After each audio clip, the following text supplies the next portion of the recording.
네, 지난주에는 창세기 22장을 살펴보았습니다. 우리가 기억나시죠? 제목.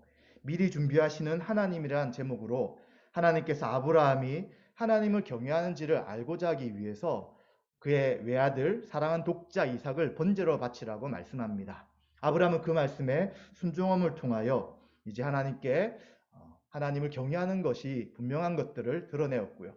또 아브라함은 그때 자기 아들을 혹시 번제로 드릴지라도, 번제로 자기가 하나님께 드릴지라도 하나님은 죽은 자를 살리실 것이라는 그 믿음으로 그 모든 하나님의 말씀에 순종한 것임을 우리는 살펴보았습니다. 그리고 하나님께서 어떻게 하십니까? 다시 한 번 더 그에게 자손에 대해서, 또 땅에 대해서, 그리고 복의 근원이 되어서 모든 민족이 너로 인하여 복을 받을 것이다 하는 약속을 해주신 것을 다시 한번 살펴보았습니다. 하나님께서는 이처럼 이삭 대신 수장을 준비하셨습니다. 바로 수장이라는 것은 이삭과 마찬가지로 죄로 인해서 죽을 수밖에 없는 우리들을 위해 예수 그리스도께서 십자가에서 형벌대속적 죽음을 죽으신다는 것입니다. 예수 왜 죽으십니까? 우리 죄를 대속하기 위해 죽으실 때만이, 거룩하신 죄가 없으신 그분만이 우리 죄를 대속할 수 있기 때문에 예수님이 형벌대속적 죽음을 죽으셨고요. 이제 그것을 믿는 자에게 하나님의 자녀가 되게 하시고 죄가 용서받게 하시며 하나님 나라의 백성으로 살아갈 수 있도록 하시는 그 은혜를 주신 것을 우리가 살펴보았습니다. 오늘은 창세기 23장을 통해서 믿음으로 행하게 하시는 하나님이란 제목으로 함께 은혜를 나누고자 합니다. 우리가 아브라함이 75세에 가나안 땅에 도착한 것을 봅니다. 하란에서 75세에 출발하죠. 그때 사라의 나이는 65세였습니다. 10살 차이였습니다. 그런데 오늘 읽은 이 말씀에는 사라가 127세를 살다가 죽었다라고 말하고 있습니다. 그는 이제 하나님께서 아브라함이 100세, 자신이 90세에 자손은 주셨어요. 아들 이삭은 주셨는데 그가 62년 동안 가나안 땅에 머물고 있었지만 뭐가 없었습니까? 땅이 없었습니다.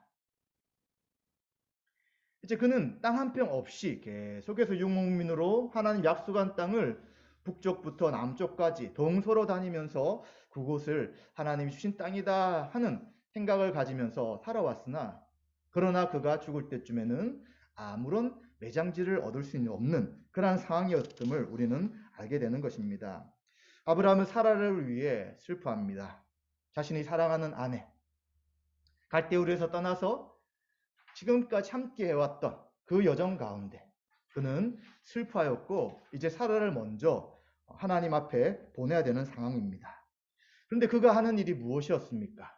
그는 장례식을 하다가 말고 이제 해쪽 속에 가서 자신의 부인을 장사할 땅을 달라고 요구하게 되는 것입니다. 왜 그렇게 요구할 수밖에 없었을까요? 지금 이 아브라함에게는 사라의 죽음만큼 더 중요한 것이 바로 그가 매장할 매장지를 구하는 것이었기 때문에 그는 급히 일어나서 해쪽 속에게 이제 이 매장지에 대한 것을 함께 의논하며 또 협상하며 또 이 땅을 어떻게 할 건지에 대한 이야기를 진행하는 것을 보게 됩니다. 성경에 보면 지금 이 아브라함이 있는 곳이 어디였냐면 헤브론이었다라고 말합니다. 헤브론은 그 22장에 있었던 브엘세바와 약 4km 정도의 거리입니다. 그렇게 멀지 않는 곳이죠. 이곳은 이미 창세기 13장 18절에 보시면 롯이 아브라함을 떠난 후에 그곳에 거주하였다라고 성경은 말씀합니다. 13장 18절에 보시면 이 아브라함이 장막을 옮겨 헤브론에 있는 마므레 상수리 수풀에 이르러 거주하며 거기서 여호와를 위하여 제단을 쌓았더라. 아멘. 이미 그곳에서 하나님 앞에 제사를 지냈던 곳, 이미 거주하고 있었던 것이 헤브론이었습니다. 그리고 창세기 14장 13절에 보면 엘람 왕 그돌라오멜과 그 연합군들이 이 소돔 왕과 고모라 지역을 공격했을 때에 이 전쟁에서 승리했던 지역 또한 바로 그곳이었습니다. 그래서 이 헤브론에는 아브라함이 살고 있었을 뿐만 아니라 그곳에 살고 있던 아모리 족속 마므레와 또 에스골의 형제 또 아넬의 형제라는 이들과 동맹하였다라고 창세기 14장 13절에 살고 있었습니다. 그래서 이 헤브론이라는 것은 이미 오래전에 그곳에 거주했고 또 그곳에는 또 이 해족속 외에 아모리 족속과 동맹도 맺었던 그러한 곳이었음을 우리는 알게 되는 것입니다. 그런데 아브라함은 매장지가 전혀 없었던 것이죠. 이미 해족속이 다 차지하고 있었고 아브라함은 아내 사례를 매장할 수 없었기 때문에 이제 아브라함은 매장지를 얻으려고 할 때에 이제 여러 가지 방법 중에 그 당시 유목민들은 현재 있는 매장지가 있더라도 계속 돌아다니게 되잖아요. 그래서 죽게 되면 그곳에서 다시 원래 있던 매장지로 그 유골을 가지고 오는 풍습이 있었다고 합니다. 그래서 우리가 성경을 보게 되면 이삭 같은 경우도 이 막벨라 굴에 장사되게 되고요. 그리고 그의 이삭의 아내 이제 이 지금 이삭의 부인이 되겠죠. 네, 이삭의 아내 리브가도 이제 그곳에 장사하게 되고요. 그리고 야곱과 야곱의 첫째 부인이었던 레아도 그곳에 장사하게 되는 것입니다. 그리고 야곱 같은 경우는 이제 유골이 애굽에 자신의 유골을 애굽 땅에서 가져가 달라라는 부탁을 하게 되고 요셉 일행이 이제 야곱을 이 막벨라 굴로 와가지고 매장하는 그러한 것도 우리는 알게 됩니다. 그런데 이제 이 매장지를 얻기 위한 협상을 할 때 굉장히 쉽지가 않았던 것을 보게 됩니다. 왜냐하면 당시 땅은 굉장히 중요한 자산이죠. 유목민들에게도 굉장히 중요한 자산이고 또 그것에 농경을 할 때도 자신이 가지고 있는 땅은 굉장히 중요합니다. 그래서 땅을 팔 때는 친척이 아닌 이상 땅을 거의 팔 수가 없었고요. 혹시 만약 땅을 팔 때 친족 외의 사람이 팔 때는 이 땅을 파는 것이 자기의 잘못이 아닌 것을 인정받기 위해서 마을의 장로들, 우두머리들 앞에서 이 땅에 대한 판단을 받고 팔 수밖에 없는 그러한 상황이었습니다. 그렇기 때문에 이러한 장로들이 법적으로 중재를 해주지 않는다면 지금 자신의 땅이 아닌 아브라함이 헷 족속에게 땅을 살 수 있는 것이 굉장히 어려운 상황이었습니다. 그러나 아브라함이 이러한 요청을 했을 때, 매장지를 달라고 요청했을 때 이 헷 족속은 아브라함에게 대해서 내 주여라고 말하고요. 그리고 하나님이 세우신 지도자다라고 말하면서 이미 헷 족속과 아브라함의 관계는 신뢰관계 있는 것들을 또 우리가 생각해 볼 수 있는 것이죠. 그 이유는 이미 13장, 14장에 이 헤불론 지역에 살 때에 아브라함이 어떤 자였는지, 어떤 사람이었는지, 또 하나님이 그에게 어떻게 역사하셨는지를 그들이 다 보았기 때문에 이 헷 족속도 아브라함은 하나님이 세우신 지도자입니다. 라고 하면서 호의적인 관계였음을 보게 됩니다. 그러나 땅을 사는 것과는 또 다른 문제였습니다. 그래서 요청했을 때 이 마을의 장로들이 하는 이야기는 당신이 원하는 곳에다가 장사를 지내면 됩니다. 라고 부탁을 하는 거예요. 그런데 무엇이 문제입니까? 아브라함에게는 자기 소유의 땅이 없다면 이제 그 땅을 소유하더라도 시대가 세월이 지나게 되면 또 그 땅의 주인이 날아간다면 또 매장지는 없어지게 되는 것이죠. 그래서 아브라함은 어떻게 하든지 매장지를 돈을 주고 확실하게 사서 자신의 소유가 돼야 되는 문제가 생기기 때문에 계속해서 그냥 쓰십시오. 아닙니다. 쓰십시오. 아닙니다. 라고 하면서 이 땅을 소유하기 위한 과정을 거치는 것을 보게 됩니다. 아브라함은 그러기 때문에 땅을 사기 위해서 굉장히 적극적인 자세를 취한 것을 보게 됩니다. 10절과 15절이죠. 이제 장로들이 원하는 땅을 그냥 선물로 줄 테니까 그곳에다가 취하십시오라고 했을 때 아브라함은 그렇지 않습니다. 내가 원하는 땅은 있다. 에브론에 가지고 있는 굴이다라고 이야기하게 됩니다. 그리고 이제 백성 앞에서 몸을 굽히며 에브론에게 밥값을 줄 것이다라고 이야기하고요. 근데 에브론은 이미 앞서서 이야기하는 것이죠. 그냥 그 땅을 당신이 원하시면 쓰셔도 됩니다.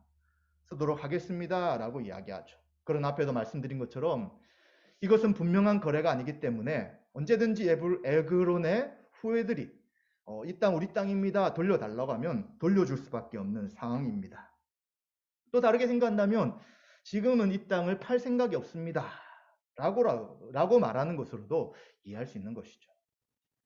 아브라함은 이미 그곳에서 어느 정도의 돈도 있었고 또 명예도 있었지만 땅을 사는 부분에서는 쉬운 상황이 아니었던 것입니다.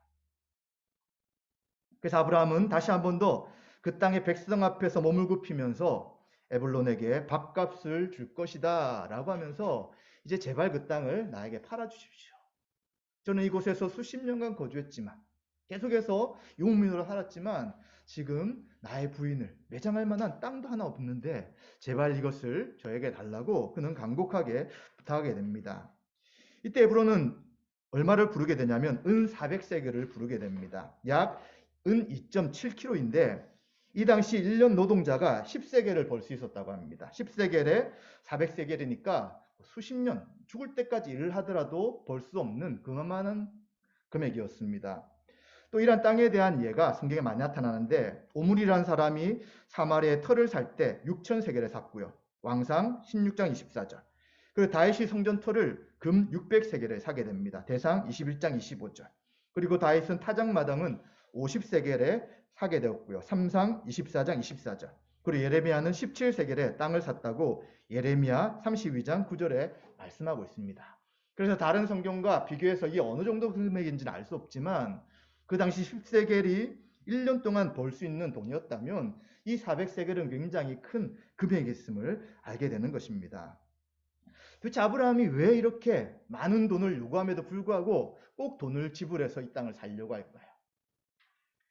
에브론이 그 땅을 돌려달라고 할지라도 어느 정도 그 땅에서 계속해서 매장지를 유지할 수 있는데 왜 굳이 돈을 주고 이 땅을 확보하려고 했을까요? 그것은 창세기 15장 13절과 16절의 말씀을 통해서 그 이유를 짐작해 볼 수 있습니다. 창세기 15장 한번 찾아보시겠습니까? 창세기 15장 13절과 16절입니다. 제가 읽어보겠습니다. 초롱자매님 찾으셨죠? 네, 한번 찾아보시고 눈을 한번 보시면 되겠습니다. 13절 여호와께서 아브라함에게 이르시되 너는 반드시 알라 내 자손이 이방에서 객이 되어 그들을 섬기겠고 그들은 400년 동안 내 자손을 괴롭히리니 그들이 섬기는 나라를 내가 징벌할지며 그 후에 내 자손이 큰 재물을 이끌고 나오리라. 너는 장사하다가 평안히 조상에게로 돌아가 장사될 것이요 내 자손은 4대 만에 이 땅으로 돌아오리니 이는 아모리 족속의 죄악이 아직 가득 차지 아니함이니라 하시더니 아멘. 우리가 잘 알듯이 햇불 언약을 하나님 맺으시잖아요. 그때 하신 말씀이 400년 동안 이방인이 너의 후손을 자손을 괴롭힐 것이다. 그리고 내 자손은 4대 만에 이 땅으로 돌아오는데 이는 아모리 족속의 죄악이 아직 가득 차지 않았기 때문이다. 아모리 족속의 죄악이 가득 찰 때까지 400년의 시간이 더 걸릴 것이다. 라는 말씀을 해주신 거예요. 그러니까 아브라함이 말씀을 들었을 때 이제 자신의 자손들이 이 땅에 다시 돌아오려면 수백 년의 시간이 걸린다는 것입니다. 그렇게 그냥 선물로 받거나 쓰라고 했기 때문에 그 땅을 쓰는 것은 그 뒤에 돌아와서 이 땅을 확인하고 이것이 우리 땅이다 라고 말할 수 있는 근거가 아무것도 없다는 것입니다. 그렇기 때문에 아브라함은 은 400세겔을 요구했을 때 이제 그 돈을 다 지불하고 이것을 소유하는 것을 보게 되는 것이죠. 그리고 16절에 보시면 이제 상인이 통용하는 은 400세겔을 달아 에브론에게 주었다라고 이야기하면서 그 당시 상인들이 같이 교류하고 공통으로 쓰는 그것을 가지고 정확하게 400세겔을 세워서 그에게 다 주게 되는 것입니다.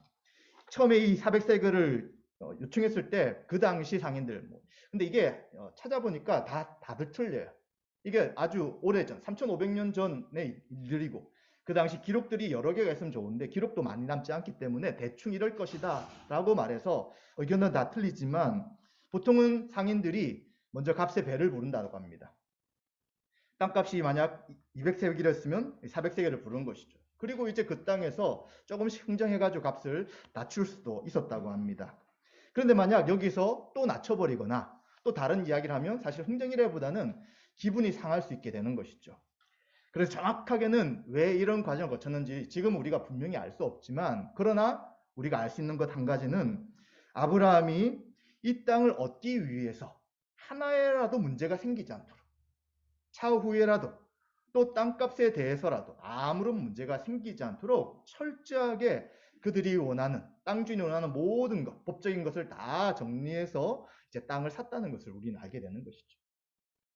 이러한 모든 행동들은 바로 창세기 15장에 있는 이 말씀대로 하나님이 반드시 우리의 자손들을 다시 이 땅에 오게 될 것인데 이 땅이 나의 소유인 것을 확정하기 위하여 아브라함은 그 수많은 과정들 가운데 조금이라도 문제가 생기지 않도록 했다는 것을 우리는 충분히 짐작해 볼 수 있는 것입니다. 이렇게 되어서 성경은 뭐라고 이야기하냐면 18절에 성문에 들어온 모든 헷 족속이 보는 데서 아브라함의 소유를 어떻게 되었다고 합니까? 확정된지라 라고 말씀합니다. 또 20절도 마찬가지죠. 이와 같이 그 밭과 거기에 속한 굴이 헷 족속으로부터 아브라함이 매장할 소유주로 확정되었더라. 아멘. 이제는 드디어 땅 한 평 없었던 이 아브라함이 사레의 매장지로서 이 막벨라 굴과 또 그 밭과 그리고 그 주변에 있던 모든 나무를 얻게 되고 이제 이것이 공식적으로 아브라함의 소유가 되었더라라고 말해주고 있는 것입니다. 우리는 이 말씀을 보면서 이 말씀이 어떻게 우리의 삶에 적용이 될까요? 우리는 이미 처음에 창세기 12장을 말씀을 나눌 때에 이 땅에 대한 약속이 어떻게 전진되고 성취되는지를 살펴보았습니다. 하나님 나라라고 할 때 하나님이 주인이시죠. 왕으로서 통치하세요. 그 백성이 또 하나님 나라의 백성으로 통치를 받습니다. 그런데 이들은 육체를 가지고 있는 자에게 그 땅의 통치 능력이 필요한 것이죠. 그래서 그것이 바로 가나안 땅이었습니다. 그런데 현재 아브라함에게는 지금 막벨라 굴 하나밖에 없는 것이죠. 그 주변 밭을 비롯한 그 주변에 조그만 땅만 있는 것입니다. 그런데 이제 이들이 400년 뒤에 어떻게 된다고요? 가나안 땅에 정착하게 되고 이제 이 땅의 소유가 확정이 됩니다. 그러면서 그 땅에 정착했을 때 이제 왕을 하나님이 주시게 되는 거죠. 원래 하나님 원하신 왕은 다윗이었을 거예요. 그런데 사람들이 급하게 왕을 세우게 되면서 사울이 1차 왕이 되고 1대 왕이 되고 그 뒤에 다윗 왕이 되고 3대 왕이 솔로몬이 되게 되는데 그 당시 남북을 합친 이스라엘 백성들, 처음에 성경에서 이야기하시는 가데스와 술 사이에 그 모든 가데스와 또 이 강 사이에 대부분의 땅을 차지할 정도로 강대한 나라가 되었고요. 하나님의 말씀대로 통치함을 통해 그 땅 가운데 참된 샬롬이 거하는 그러한 것을 보여주신 것이죠. 그래서 땅이란 것은 하나님의 통치가 실현되어서 그 백성들이 하나님의 참된 평강 가운데 거하는 것을 보게 되는 것이 땅이었습니다. 땅이 굉장히 중요한 것이죠. 근데 문제는 약속이 어떤 것이냐면 하나님 말씀대로 살게 되면 그 땅에서 거주하게 되지만 불순종하게 되면 그 땅에서 쫓겨날 것이다 라고 말씀하셨는데 그 약속이 그대로 성취가 되게 됩니다. 북쪽은 아수르에 멸망당하고요. 남쪽은 바벨론에 멸망당해서 그 땅 자체를 잃어버리게 되는 것이죠. 그때부터 이스라엘 백성은 고민이 생겼어요. 분명히 땅에 대한 약속을 주셨고 이 땅이 우리의 땅인데 도대체 왜 우리는 이렇게 포로로 잡혀가고 성전도 회파되고 성벽도 무너지고 우린 이렇게 포로가 된 신세가 되었는가 했을 때에 바로 선지자들의 말씀을 다시 그들이 기억하는 것이죠. 그래서 우리가 살펴봤던 다니엘서, 다니엘은 그곳에서 모든 나라들이 세워지고 없어지고 세워지고 없어지는 것은 하나님의 뜻 가운데 있고 사람이 돌로 새기지 않는, 사람이 만지지 않았던 이 온전한 돌인 예수 그리스도를 통하여 그 하나님 나라가 영원할 것이다 하는 말씀을 알게 되는 것입니다. 그리고 또 그들은 포로에서 해방되어서 본국으로 돌아갈 것에 대한 약속도 받게 되는 것이죠. 그래서 이제는 그들이 분명히 이해하는 거예요. 아, 이 땅이 하나님 우리에게 주신 땅이지만 불순종할 땐 땅에서 쫓겨날 수도 있고 그리고 하나님이 이 좁은 예루살렘에만 거주하는 분이 아니라 온 세계에 주이신 것들을 분명하게 인식하는 것이죠. 그러면서 이제 예수님이 이 땅에 오셨어요. 그때부터 이 땅에 대한 개념이 달라집니다. 하나님의 통치가 다스리는 곳이 땅이지만 예수님 오심을 통해 하나님의 다스리는 통치의 영역은 어디까지 퍼집니까? 예루살렘을 넘어서 온 땅까지 퍼지는 것이죠. 그래서 온 세계, 온 땅에 성령님을 보내시고 성령님을 통해서 이제는 교회들이 생기고 믿는 자들이 예수님과 영원히 함께하는 그 하나님의 통치가 본격적으로 이루어지게 되는 것입니다. 이때부터는 예루살렘이나 어떤 한 지역의 땅의 문제가 아니라 하나님의 통치를 받는 그 백성들이 있는 그곳이 바로 하나님 나라인 것들을 우리는 알게 되는 것이죠. 그럼 이러한 하나님 나라가 실제로는 그렇지만 그러나 더 성경적으로 분명하게 좀 더 좁힌다면 예수 그리스도를 믿고 자신의 죄를 자백하며 하나님의 백성이 된 하나님의 백성이 존재하고요. 그들이 함께 모여서 함께 예배드리고 함께 공동체로 살아가는 이 교회. 이 교회라고 할 때는 장소적 교회가 아니라 믿는 자들이 모여있는 이 교회 가운데 하나님의 통치가 온전히 임하며 그것이 바로 하나님이 우리에게 주신 약속의 땅이다 라고 말할 수 있어야 되는 것입니다. 그렇다면 이제는 눈에 보이는 땅, 자신이 소유한 땅의 개념을 훨씬 뛰어넘게 되는 것이죠. 그렇기 때문에 우리는 이 아브라함이 준 이 땅이 지금 우리도 어떤 땅을 소유해야 되고 교회가 땅을 사야 되고 확장시켜 나가고 어느 지역을 내 것이다 라고 말하는 것이 아니라 예수 그리스도를 믿는 자들이 함께 모여 예배드리며 공동체로 살아가는 것이 바로 이 땅에 대한 하나님의 약속의 신약적 성취다라고 봐야 되는 것입니다. 그럼 이걸로 끝인가요? 그러지 않죠. 왜 하나님의 모든 통치가 온 세상에 지금 완전히 일어나지 않습니까? 바로 하나님의 그 말씀을 거역하는 자들, 하나님을 온전한 하나님 믿지 않고 자신의 욕심과 우상을 세우고 그것을 섬기는 자들이 아직 존재하기 때문인 것이죠. 그래서 예수님이 재림하실 때에 이 죄, 악한 것, 또 사단을 쫓는 것, 또 사단과 귀신들을 다 심판하실 것임을 분명히 말씀하시고요. 이제는 구원과 심판을 완성하셔서 하나님께서 이 땅을 새롭게 하시고 이제는 육체를 가지고 온전하게 된 우리들이 하나님 나라의 백성으로서 이 새롭게 복된 땅 가운데 거주하며 살아갈 것이라고 성경은 말씀해 주고 있는 것입니다. 그렇기 때문에 사랑하는 성도 여러분, 우리가 지금 이 아브라함이 미래에 일어날 약속의 땅을 주실 것에 대한 확신으로 땅을 소유해왔다면 우리는 뭐에 대한 확신을 가지고 믿음의 삶을 살아가는 것이라고요? 예수님이 재림하셔서 우리를 회복시키고 완성케 하셔서 온전한 하나님 나라의 백성으로 살게 하실 그 주님의 재림을 소망하며 우리는 믿음으로 하루하루 살아가는 자가 바로 아브라함의 그 믿음의 삶을 따라가는 우리 성도의 본이다, 성도의 모습이다 라고 말할 수 있다는 것입니다.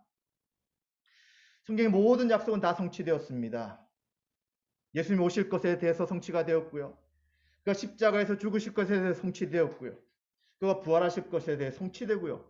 승천하셔 하나님 우편에 앉으실 것에 대해 다 성취가 되었고요. 마지막 하나, 다시 오셔서 믿는 자를 온전히 구원을 회복하고 완성하실 것이다 하는 재림에 대한 약속만 지금 우리는 이루어지지 않은 것입니다. 그래서 우리 신자는 다르게 표현할 때 예수님의 재림을 바라보며 소망하며 하루하루 믿음의 삶을 살아가는 존재다라고 말할 수 있는 것입니다. 아브라함은 400년 뒤에 있을 그 약속을 분명히 붙잡고 막벨라 굴을 포함한 이 매장지를 얻기 위해 철저하게 준비했던 것을 보는 것이죠. 그렇다면 우리는 어떻게 합니까? 주님이 다시 오셔서 우리를 하나님 나라 온전한 백성으로 회복시켜 줄 것을 확신한다면 우리가 결정하고 살아가는 모든 삶의 방향이 하나님의 약속에 근거한 믿음 행동이 되어야 되는 것입니다. 그 믿음 행동이라는 것은 결국 이 땅은 우리가 나그네의 삶이며 우리의 참된 본향이 있다는 것을 생각하며 살아가는 것이죠. 여러분, 우리 나그네를 알잖아요. 어느 곳에 여행을 가보십시오. 길게 여행을 가든 짧게 여행을 가든 돌아갈 집이 있는 거예요. 다 정리하고 다시 본집으로 가야 합니다. 마찬가지로 신자가 나그네 삶을 산다는 것은 지금 우리가 살아가는 이 모든 영역들이 다시 정리하고 회복될 그 나라를 바라보며 나가는 임시적인 거라는 것을 생각해야 되는 거예요. 그런데 이 임시적인 것이 영원할 것이다 라고 착각하며 살아가는 자들이 예수 그리스도를 믿지 않는 자, 하나님 통치를 거부한 자의 모습인 것이죠. 모든 것들을 다 취하려고 합니다. 근데 취하되 방식이 뭐냐면 자기 마음속의 욕망이에요. 요즘 광고나 그리고 미래를 예측하는 사람들이 다 이야기하잖아요. 지금은 자기 자신의 욕망을 위해 살아가는 시대라고 이야기하면서 그 욕망을 부추기고 욕망을 이끌어서 모든 일들을 해나가려고 합니다. 근데 성경은 뭐라고 합니까? 이 땅이 나그네 삶을 살아가는 것이기 때문에 자기 배를 채우는 신, 우상을 버리라고 이야기하고요. 욕망이나 욕심은 성령의 열매가 아니라고 분명하게 말씀하는 것입니다. 그렇다면 우리는 예수님의 재림을 준비하면서 그 완성된 하나님 나라를 바라보며 살아갈 때 어떻게 살지 너무 분명한 거예요. 믿지 않는 사람이 자기 자신만을 위하여 자기 이 땅에서 누릴 것을 생각하며 그렇게 살아가는 삶이 아니라 누구를 위해 사는 거예요? 주님이 우리를 위해 피 흘리시고 우리를 위해 모든 것을 내어주신 것처럼 우리는 우리에게 있는 사랑하는 지체들을 위하여 성도들을 위하여 믿음의 삶으로 그들을 위해 살아가는 것이 너무나도 당연한 것임을 알게 되는 것이죠. 그럼 가족들은요, 친구들은요, 관계하는 다른 사람들 어떻게 합니까? 우리가 그런 질문을 할 때는 아니잖아요. 맞죠? 아마 처음에 우리 교회 오셨다면 그런 질문을 할 수 있지만 지금은 이 이야기가 무슨 이야기인지 우리 너무 잘 아는 것입니다. 먼저 교회로 살아갈 때, 먼저 하나님의 사랑을 알고 지체들을 사랑할 때 그 사랑이 여러분의 가족들에게, 여러분의 이웃들에게, 여러분의 친구들에게, 여러분의 주변의 사람들에게 퍼져나가는 것입니다. 이런 십자가의 은혜로 구원받은 우리들이 그 하나님의 사랑을 교회 안에서 분명히 누리는데 이것을 제대로 누리지 못하고 그런 삶을 살지 못한다면 어떻게 전혀 우리에게 사랑을 베풀지도 않고 적대적이고 우리와 너무나 다른 가치관을 가지고 살아가는 그들을 사랑하며 섬기며 돌볼 수 있고 희생할 수 있겠습니까? 사랑하는 성도 여러분, 정말 우리가 예수님의 재림이 있다는 걸 확신합니까? 예수님 재림하셔서 믿는 자와 믿지 않는 자를 구분하시고 악한 자와 거짓된 자들, 선한 자를 구분하셔서 악한 자들은 다 영원한 불못으로 또 예수 그리스도를 믿고 믿음의 삶을 살은 자들은 하나님 나라의 백성으로 영원한 삶을 살게 하시겠다는 그 하나님의 말씀을 믿으십니까? 그렇다면 우리는 예수님의 재림이 있다는 것을 생각하면서 지금 이 땅에 살아가는 모든 삶이 말씀에 근거한 하나님의 뜻을 이루는 삶이 되어야 될 것을 다시 한 번 더 심각하게 생각해야 되는 것입니다. 주님의 재림이 없다면, 최종적 구원과 심판이 없다면 우리는 하루하루 나 자신을 위해 충분히 살아가면 됩니다. 내 자신의 미래를 계획하면서 하나님 없이 살아가면 됩니다. 그러나 그것이 아니라면 하나님이 세상에 창조주실 뿐만 아니라 심판자로서 모든 것을 그리스도에게 맡기셨고 그리스도가 공의로 판단하고 심판하신다면 우리는 어떻게 살아가야 될지가 너무나도 분명하고 명확하게 되는 것이죠. 그렇기 때문에 우리는 다시 한 번 더 우리 성도의 삶이 무엇인지를 되새겨 보아야 합니다. 우리 하나님 알지 못했을 때는 우리 마음대로 사는 것이죠. 믿는 자, 믿지 않는 자의 가장 큰 차이는 하나님이 나의 창조주이신 것을 기억하고 그 하나님을 예배하느냐, 그렇지 않느냐의 차이인 것입니다. 그렇다면 우리는 주님 오실 때까지 가장 중요한 삶의 방식이 바로 예배인 것이죠. 함께 모여 예배할 뿐만 아니라 삶이 예배가 되어야 되는 것입니다. 삶이 예배란 것은 로마서 12장 1절 2절에 있는 말씀처럼 늘 하나님 뜻이 무엇인지 분별하면서 세상을 쫓아가지 않고 하나님 말씀에 순종하는 것입니다. 하나님 뜻이 무엇인지, 기뻐하는 것이 무엇인지를 생각하며 그 말씀대로 순종하는 것이죠. 그러기 위해서 우리는 어떻게 합니까? 당연히 계속해서 하나님 말씀을 살피고 배워야 되는 것입니다. 우리에게 들려지는 수많은 이야기들은 하나님의 방식이 아니에요. 말씀에서 이야기하는 가치관이 아닐 때가 굉장히 많습니다. 비슷하게 보여 뭔가. 그런데 자세히 살펴보면 하나님이 원하신 뜻과는 상반되는 것이 너무나도 많습니다. 그리고 그래서 우리는 계속해서 말씀을 듣고 배워서 하나님 온전히 예배한 자로 서야 되고 그렇게 예배한 자로 살아갈 때 우리는 주님이 오실 때 우리에게 약속하신 그 하나님의 온전한 영광을 누릴 수 있게 되는 것이죠. 그리고 이러한 말씀을 볼 뿐만 아니라 또 어떻게 합니까? 복음을 알지 못하는 사람들, 진리를 모르는 사람들, 정말 내가 사랑하는 가족과 친구들에게 이 십자가의 복음을 통하여 구원 얻는 것이 분명한 확신이라면 당연히 그것을 전하는 것이잖아요. 요즘 사람들이 광고를 할 때도 자신이 직접 먹어보고 체험해보고 좋은 것을 이야기하도록 하지 않습니까? 근데 복음이 분명히 우리에게 구원을 주시고 하나님의 영광을 나타나고 참된 복이라면 왜 우리가 전하지 못합니까? 왜 그들에게 소개하지 못합니까? 왜 정말 내가 아끼고 사랑하는 지인에게 왜 말하지 못합니까?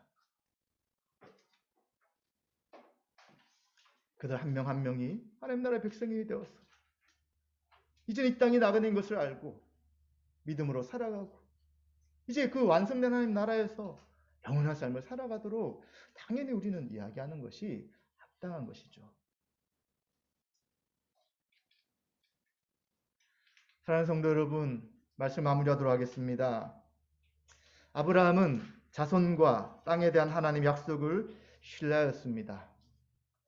자손에 대한 약속은 22장에 죽은 자도 하나님이 살리실 것이다 라고 하면서 이삭마저도 하나님 앞에 번제로 드리려고 했고요.